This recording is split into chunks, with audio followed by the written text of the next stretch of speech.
Hi everyone, it's Smita. Welcome back. Today I'm going to be sharing with you 7 life-changing foundation tips to make your base makeup look impeccable every single time. So without further delay, let's begin.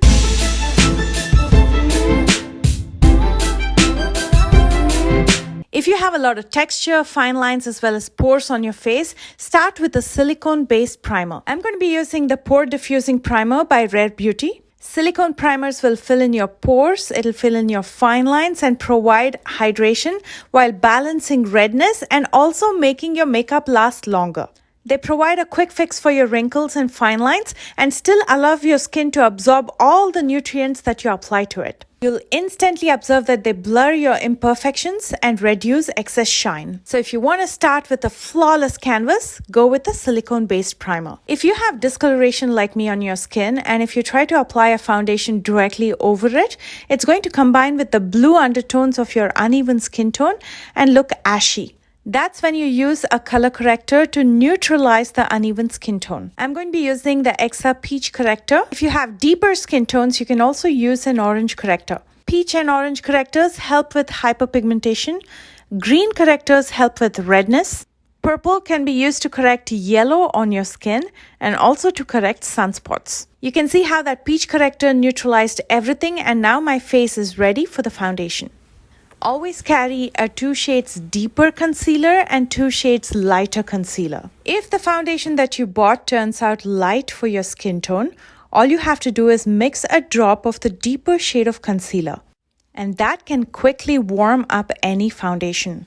And if the foundation turns out to be darker than your skin tone, all you have to do is mix a drop or 2 of the lighter shade of concealer and blend that right in. That way your foundations never go wasted. Before you can buy the right shade of foundation, it's important to know your undertone. You can do this by looking at your veins. If your veins mostly appear green, you either have a warm or an olive undertone. If they are blue or purple, you may have a cooler undertone.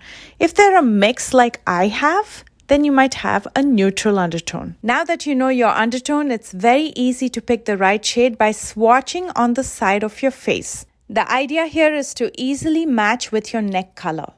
And if you're going to buy your foundation online, you can use a website like findation.com to find your perfect match. Just go to findation.com and enter information about a foundation that you're currently using and pull up information about every other foundation in your shade. I'm also going to include this information in the description box below. When you apply foundation, apply it to the center of your face and work your way out while you're blending. When you start at the center and blend it outwards, it's not going to look obvious in your hairline. And while blending the foundation, avoid blending it under your eyes because we'll save that space for the concealer. If you layer too much, it can look cakey. And whether you're using a brush or a sponge, try to press the foundation in by dabbing it. If you tug, drag or pull on the brush, you can leave streaks on your face, making your foundation appear patchy. To even out the skin on your neck, use the residue that's left on your brush or the sponge and bring it down to your neck as well. I'm going to apply some concealer under my eyes and around my mouth and be right back. Here's a tip: if you want your base makeup to look smooth, use a setting spray first before you use a setting powder. For setting spray, I use the Super Setter by Benefit Cosmetics, and for setting powder, I'm going to be using the Maybelline Lasting Fix Loose Setting Powder. If you have a lot of texture on your face, avoid those areas where you have the texture and set the rest of your face.